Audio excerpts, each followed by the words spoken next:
Hello students, welcome back to Shubham lecture channel. तो student, इस video में हम 12th फिजिक्स के चैप्टर 1 जिसका नाम है वैद्युत आवेश तथा क्षेत्र, इस चैप्टर के एक बहुत ही इंपॉर्टेंट डेरिवेशन को सॉल्व करेंगे। इस डेरिवेशन का नाम है वैद्युत द्विध्रुव की अक्षीय स्थिति में किसी बिंदु पर वैद्युत क्षेत्र की तीव्रता। यानी कि वैद्युत द्विध्रुव की हम एंड ऑन पोजीशन पर वैद्युत क्षेत्र की तीव्रता निकालना सीखेंगे।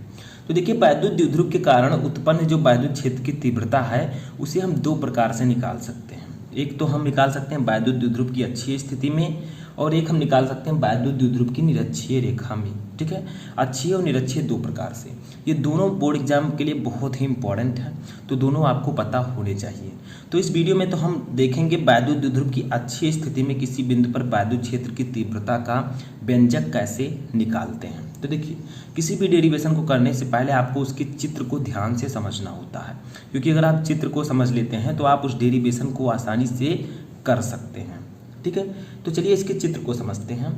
तो हमें विद्युत द्विध्रुव के कारण, ठीक है, वैद्युत द्विध्रुव क्या होता है, मैंने आपको बताया था कि वैद्युत द्विध्रुव वह निकाय है जिसमें दो बराबर परंतु विपरीत प्रकार के आवेश एक दूसरे से अल्प दूरी पर स्थित होते हैं। जैसे देखिए, ये दो आवेश हैं, एक ये है भाई साहब और एक ये है। ठीक है, दो आवेश हमें दिख रहे हैं, एक का नाम है -q, ये है -q, और ये है आपका +q। ठीक है, दो आवेश हैं अल्प दूरी पर। अब इनके बीच की जो दूरी है, देखिए इनके बीच की टोटल दूरी कितनी है, मैं ऊपर लिख देता हूं। इनके बीच की दूरी है 2l। ठीक है, और इनका जो मध्य बिंदु है, ये देखिए मिडिल पॉइंट, इस मिडिल पॉइंट का नाम हम दे देते हैं O। क्या देते हैं? O। ठीक है, ये मिडिल पॉइंट है। अब जब -q से +q के बीच की दूरी 2l है, तो -q से O के बीच की दूरी होगी l। ठीक है, और इस बिंदुओं से +q के बीच की दूरी होगी l। ठीक है, क्योंकि जो आपका -q और +q है इसके बीच की दूरी 2l है। अब इसका मध्य बिंदु O है, तो अब हम -q से मध्य बिंदु की दूरी ज्ञात करेंगे तो l आएगा, और O से +q के बीच की दूरी ज्ञात करेंगे तो l आएगा। जब इन दोनों को जोड़ेंगे तो क्या आएगा? 2l। ठीक है, तो यही कहा जाता है कि वैद्युत द्विध्रुव एक ऐसा निकाय है जिसमें दो बराबर परंतु विपरीत प्रकार के आवेश, देखिए माइनस है, ये प्लस है, ठीक है, एक दूसरे से अल्प दूरी पर स्थित होते हैं। अल्प दूरी कितनी है? 2l है। अब -q से O की दूरी स्मॉल l और O से +q की दूरी कैपिटल L। ठीक है, अब देखिए यहाँ पर क्या करना है आपको, O से R दूरी पर, ठीक है, O से कितनी दूरी पर? R दूरी पर एक बिंदु स्थित है। क्या स्थित है? एक बिंदु स्थित है, उसका नाम हमें देना है P। ठीक है, उसका नाम है P। कितनी दूरी पर है? ये आपका O से जो मध्य बिंदु है इससे R दूरी पर स्थित है, तो हम लिख देंगे R मीटर। ठीक है, या R लिख देंगे। तो R दूरी पर एक बिंदु P स्थित है जिस पर हमें विद्युत क्षेत्र की तीव्रता निकालनी है। चूंकि दो आवेश हैं तो दो विद्युत क्षेत्र की तीव्रता होगी, एक E1 एक E2। ठीक है, एक -q के कारण एक +q के कारण। समझ में आया? तो अब हमें विद्युत क्षेत्र की तीव्रता निकालनी है। तो एक चीज़ यहाँ पर समझिए, हमने ये तो हम जानते हैं कि O से P की दूरी कितनी है? स्मॉल r है। लेकिन अगर आपसे कहा जाए कि +q से P की दूरी कितनी है, तो आप क्या कहेंगे? +q से P की दूरी तो दी नहीं गई है, तो इसको भी हम निकाल लेते हैं। तो देखिए, +q से इस P की दूरी निकालने के लिए आपको थोड़ा सा समझना होगा। देखिए, यहाँ पर O से P की दूरी कितनी है? R है। ठीक है, O से P की दूरी R है, और +q से O की दूरी कितनी है? L है, और हमें निकालना है +q से P की दूरी। तो हमें करना क्या होगा? इस R में से L को घटा देना होगा। ठीक है, इस R में से इस L को घटा देना है, तो आपका क्या आ जाएगा? आपका आ जाएगा +q से P की दूरी। ठीक है, तो +q से आपकी P की दूरी जो है वो हो जाएगी R माइनस L। ठीक है, R माइनस ये स्मॉल l है। ठीक है, समझ में आ रहा है? देखिए, हमें ध्यान से समझना है, तभी आपको समझ में ये आने वाला है। देखिए, +q यानी कि O से P की दूरी स्मॉल r है। अब O से +q की दूरी कितनी है? कैपिटल L है। O से +q की दूरी कैपिटल स्मॉल l है। ठीक है, तो अब हम अगर +q से P की दूरी निकालें तो इस R में से L को घटा देंगे तो आपका +q से P की दूरी निकल आएगी। ठीक है, तो R माइनस L हो जाएगा इस प्रकार से। ठीक है, अब देखिए हमें करना क्या है, इस -q से P की दूरी अगर निकालनी हो तो इसको भी निकाल लेते हैं। तो -q से हमें मान लीजिए P की दूरी निकालनी हो, इस P की दूरी, ठीक है। तो सिंपल है, ये आपका ओ से पी की दूरी कितनी है, आर है, और ओ से माइनस क्यू की दूरी कितनी है, एल है। तो ओ आप क्या करेंगे, इस आर को एल में जोड़ देंगे, आर प्लस एल हो जाएगा। ठीक है, क्या हो जाएगा, आर प्लस एल। देखिए ध्यान से समझिए, माइनस क्यू से पी की दूरी हमें निकालनी है। अब पी से ओ की दूरी कितनी है, आर है। अब आगे पी से माइनस क्यू की दूरी कितनी है, ओ से माइनस क्यू की स्मॉल एल, तो हम लिख देंगे आर प्लस एल। ठीक है, माइनस क्यू से पी की दूरी कितनी हो जाएगी, आर प्लस एल। चित्र को समझना है तभी आपके समझ में ये आएगा। एक बार पुनः हम देखते हैं, एक वैद्युत द्विध्रुव हमने लिया माइनस क्यू प्लस क्यू, मध्य बिंदु वो है, माइनस क्यू सी ओ की दूरी स्मॉल एल, ओ से पी प्लस क्यू की दूरी स्मॉल एल। अब हमें ओ से आर दूरी पर एक बिंदु पी है जिस पर विद्युत क्षेत्र की तीव्रता निकालनी है। इसके लिए हमें प्लस क्यू आवेश से इस पी की दूरी निकालनी है। तो प्लस क्यू आवेश से पी की दूरी निकालने के लिए हमें आर में से एल घटाना होगा, तो आर माइनस एल आ जाएगा। माइनस क्यू से हमें पी की दूरी निकालनी हो तो इस आर में से एल को जोड़ देना है, क्योंकि पी से ओ की दूरी आर है। अब ओ से माइनस क्यू की दूरी एल है, तो आर में से एल जोड़ दीजिए, आपका आ जाएगा। ठीक है, अब देखिए हमें चित्र तो समझ में आ गया, अच्छे से समझिए तभी आएगा। अब क्या करेंगे, हम लोग यहाँ पर लिखेंगे प्लस क्यू। ठीक है, ये जो आपका प्लस क्यू आवेश है, इसके कारण बिंदु पी पर विद्युत क्षेत्र की तीव्रता। ठीक है, तो प्लस क्यू से बिंदु पी पर वैद्युत क्षेत्र की तीव्रता। ठीक है, प्लस क्यू के कारण बिंदु पी पर वैद्युत क्षेत्र की तीव्रता कितनी होगी, इस प्लस क्यू के कारण बिंदु पी पर वैद्युत क्षेत्र की तीव्रता।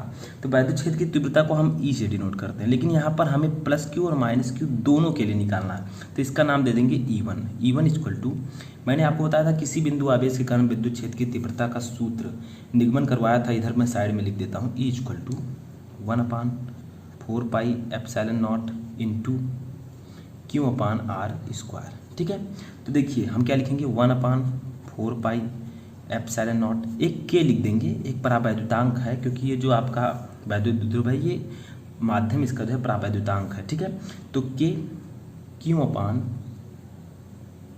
ठीक है, यहाँ पर हम लोग क्या लिखेंगे, E1 equal to 1/4 pi epsilon naught के क्यू अपान, अब आर स्क्वायर की जगह पर हमें क्या लिखना है, इस प्लस क्यू से पी की दूरी कितनी है, आर माइनस एल है। ठीक है, तो आर की जगह पर हमें आर माइनस एल का होल स्क्वायर लिखना है। समझ में आ रहा है? ठीक है, हमें आर के स्थान पर क्या लिखना है, क्योंकि प्लस क्यू से पी की दूरी आर माइनस एल हमने निकाली है, तो आर माइनस एल का स्क्वायर लिखना है। अब प्लस क्यू की तरह हमें माइनस क्यू आवेश के कारण निकालना है, माइनस क्यू के कारण बिंदु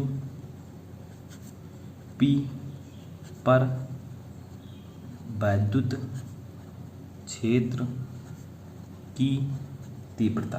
ठीक है, निकालनी है, तो ये भी इजी है।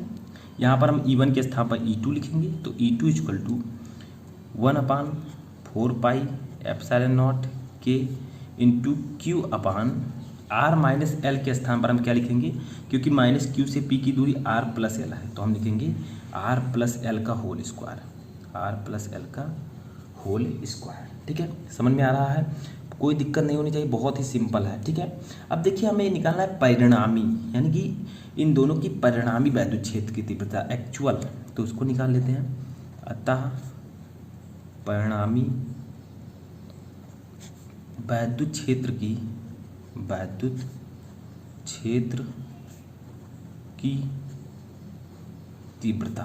ठीक है, तो परिणामी वैद्युत क्षेत्र की तीव्रता हमें निकालनी है, तो हमें करना क्या होगा, E equal to E1 minus E2, यानी कि E1 में से E2 को घटा देना है, आपकी परिणामी वैद्युत क्षेत्र की तीव्रता निकल आएगी। देखिए यहाँ पर हम देख लेते हैं, E इक्वल टू E1 की वैल्यू कितनी दी गई है, देखिए ऊपर ये दिया गया है, हमने निकाला अभी 1/4 पाई एप्सिलॉन नॉट के into Q upon are minus L का होल स्क्वायर। ठीक है, अब हमें क्या दिया गया है, माइनस E2 की वैल्यू हमें दी गई है 1/4 पाई एप्सिलॉन नॉट के into Q upon R plus L का होल स्क्वायर। ठीक है, इतना हमें दिया गया है। अब देखिए ध्यान से समझिए तभी आएगा समझ में आपके। अब देखिए यहाँ पर हमें कुछ चीज़ें कॉमन लग रही हैं, एक 1/4 पाई एप्सिलॉन नॉट के कॉमन है, दोनों में है। देखिए माइनस के इधर भी है, इधर भी है, क्यू भी कॉमन है, क्यू भी इधर है, तो हम क्या करेंगे, इसको कॉमन ले लेंगे। क्यू अपान 4πε0 के को हम ले लेंगे कॉमन, ठीक है। देखिए इसमें भी है, इसमें भी है, तो अब हम क्या करेंगे, ब्रैकेट में लिखेंगे 1/r माइनस एल का whole square minus 1/r plus L का होल स्क्वायर। समझ में आ रहा है, कोई दिक्कत नहीं होनी चाहिए। देखिए क्यू अपान 4πε0 के कॉमन था, इधर भी, तो उसको ले लिया, बाकी जो बचा उसको मैंने ब्रैकेट में लिख दिया है। तो देखिए अब हमें आगे क्या करना है, यहाँ पर ई इक्वल टू, ठीक है, कॉमन तो हमने ले लिया, क्यू अपान 4πε0 के, इनको ऐसे रहने देना है वो। अब देखिए इनको हमें सॉल्व कर लेना है। नीचे हमें पता है कि इन दोनों को क्या करेंगे, r माइनस एल का whole square, r plus L का होल स्क्वायर, ठीक है, एलसीएम। अब देखिए यहाँ पर होगा क्या, r माइनस एल से r माइनस एल, यहाँ पर ऊपर आपका आ जाएगा r प्लस एल का होल स्क्वायर। ये सब तो आपको पता होगा, माइनस ये r plus L square adjust हो जाएगा, r माइनस एल का होल स्क्वायर आपका यहाँ पर आ जाएगा। समझ में आ रहा है, सॉल्व करना तो आपको आता ही होगा ये, ठीक है। तो इतना आ गया। अब देखिए इसको सॉल्व कर लेते हैं। ई इक्वल टू क्यू अपान 4πε0 के आर प्लस एल का होल स्क्वायर। फार्मूला आपको पता होगा, आपने हाई स्कूल में पढ़ा होगा कि ए प्लस बी का whole square equal to A square plus 2ab plus B square. ये देखिए ए प्लस बी का whole square equal to A square plus 2ab plus B square. वही यहाँ पर लगा देंगे, ए के स्थान पर आर लिख देंगे, बी के स्थान पर एल लिख देंगे, तो हमारा आ जाएगा R square plus 2rl plus L square. समझ में आ रहा है, वही फार्मूला लगा दिया। अब माइनस में क्या आपका हो जाएगा, सॉरी यहाँ पर जो आपका फार्मूला है यहाँ पर प्लस एल स्क्वायर रहेगा, ठीक है, यहाँ पर गलती है थोड़ा सा, तो यहाँ पर आपको क्या करना है, a square minus 2ab plus B square, ठीक है। अब देखिए ये माइनस भी, ये प्लस जो होगा वो माइनस में हो जाएगा एल स्क्वायर, ठीक है। तो इतना आपको समझना है, जो फार्मूला है आर माइनस एल का होल स्क्वायर, इसमें थोड़ी सी गलती थी, तो यहाँ पर आपको a square minus 2ab plus B square करना है, ठीक है। थोड़ा मिस्टेक हो गया था तो उसको आपको सुधार लेना है। तो यहाँ पर जो होगा फार्मूले में प्लस यहाँ पर भी हो जाएगा, अपान, थोड़ा सा दिमाग डिस्टर्ब हो गया था, ठीक है, R square minus L square का होल स्क्वायर, ठीक है। तो फार्मूला आपको याद रखना है। अब देखिए ई इक्वल टू आपका हो जाएगा क्यू अपान 4πε0 के आर स्क्वायर, यहाँ पर क्या होगा, कट हो जाएगा ये, और एल स्क्वायर भी यहाँ पर आपका कट हो जाएगा, ठीक है। समझ में आया, आपका बचेगा 2rl प्लस 2rl, ठीक है, upon are square minus L square का होल स्क्वायर, ठीक है। इतना आपका बचेगा। ये फार्मूला याद रखिएगा, यहाँ पर गलती आपकी नहीं होनी चाहिए, ठीक है। मैंने थोड़ा सा गलत पहले बताया था, लेकिन उसको आपको सही कर लेना है। अब देखिए क्या होगा, E equal to Q upon 4πε0 के इंटू 2rl आपका हो जाएगा 4rl upon are square minus L square का होल स्क्वायर, ठीक है। इतना आपका आ जाएगा। अब देखिए यहाँ पर एक चीज़ हमें करना है, वो आपको याद रखना है। देखिए यहाँ पर जो आपका के है वो क्या है, ये एक परावैद्युतांक है, ठीक है। के क्या है, तो निर्वात या वायु के लिए हम के की वैल्यू 1 रखते हैं, ठीक है। लेकिन यहाँ पर आपको समझना है, जो एल है, एल जो है वो आर से बहुत छोटा है, ठीक है। जो एल जो है आर से बहुत छोटा है, तो हम यहाँ पर लिखेंगे यदि यल का मान आर की अपेक्षा कम हो, यानी कि l is greater than, sorry l से अगर आर की वैल्यू बहुत कम हो, ठीक है, यानी कि आर इज ग्रेटर देन यल जो है वो आर से अगर बहुत छोटा हो, तो हम एल की वैल्यू कितनी रखेंगे, एल इक्वल टू 0, यानी कि यल को हम क्या करेंगे, नगण्य मान सकते हैं, ठीक है। यल को हम क्या कर सकते हैं, नगण्य मान सकते हैं। तो यहाँ पर जो आपका एल की वैल्यू हो जाएगी वो क्या होगी, ई इक्वल टू क्यू अपान 4πε0 के इंटू इस 4rl को हम लिख सकते हैं q into 2l into 2r लिख सकते हैं कि नहीं, इसको r स्मॉल r, ठीक है, इसको स्मॉल r लिखना है। तो q into 2l into 2r, देखिए 2 का 2 में गुणा तो 2 दूनी 4 4 आर एल, ठीक है। इसको हम क्या लिख सकते हैं, देखिए यहाँ पर हमें इसको 1 कर देना है, ठीक है, क्योंकि इस क्यू को हम यहाँ पर लेकर चले आए हैं, ठीक है। देखिए ध्यान से देखिए, ये देखिए यहाँ पर जो क्यू था ऊपर, ये देखिए इसको हम यहाँ पर ले आए हैं, ठीक है, क्योंकि बराबर था। अब नीचे हम क्या लिखेंगे, आर स्क्वायर। अब L की वैल्यू हम 0 रख देंगे, तो L की वैल्यू 0 रखेंगे तो यहाँ पर आपका L स्क्वायर है तो 0 हो जाएगा, तो आर स्क्वायर में से 0 घटाएंगे तो आर स्क्वायर बचेगा, इसका स्क्वायर कर देंगे। अब देखिए यहाँ से हम क्या करेंगे, इस आर को और इस एक आर को काट देंगे। देखिए यहाँ पर कितने आर थे, 4, 2 यहाँ 2 यहाँ, ठीक है, तो 2 दूनी 4। अब एक आर ऊपर हमने काट दिया है, यहाँ पर जो स्क्वायर था वो कट गया है, फिर भी यहाँ पर एक आर बचा हुआ है, तो आर 2 था अंदर, एक यहाँ से आ जाएगा, 3 हो जाएगा, ठीक है। तो हम यहाँ पर लिख सकते हैं E equal to 1/4 pi epsilon naught के इंटू क्यू इंटू 2L। मैंने आपको बताया था कि वैद्युत द्विध्रुव आघूर्ण P equal to Q into 2L होता है, ठीक है। तो अब हम Q इंटू 2L के स्थान पर लिख सकते हैं P, स्मॉल p, ठीक है। और ये 2 आपका बचा है तो हम लिख देंगे 2p/r स्क्वायर है, यहाँ पर 1 है तो r³ हो जाएगा, ठीक है। अब देखिए मैंने आपको बताया है कि K इक्वल टू निर्वात या वायु के लिए लिख देते हैं, निर्वात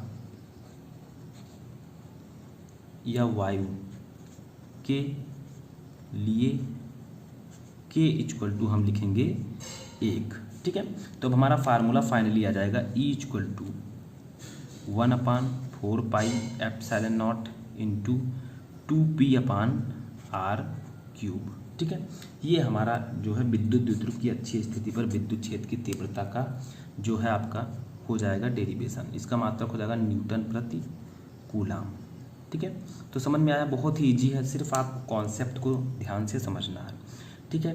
तो यहाँ पर आपको समझ लेना 1/4 एप्सिलॉन नॉट के Q इंटू 2L, 2R था, R से एक R हमने यहाँ पर कट कर दिया तो r³ बचा, तो ये आपका हो जाएगा फार्मूला, ठीक है। E equal to 1/4 epsilon naught 2p/r³। थोड़ा सा मैंने यहाँ पर डिस्टर्ब हो गया था तो आपको उसको समझ लेना है, ठीक है। तो समझ में आया, तो आई होप कि आपको ये डेरिवेशन करना आसानी से आ चुका होगा। तो कैसा लगा आपको वीडियो, कमेंट बॉक्स में बताएं।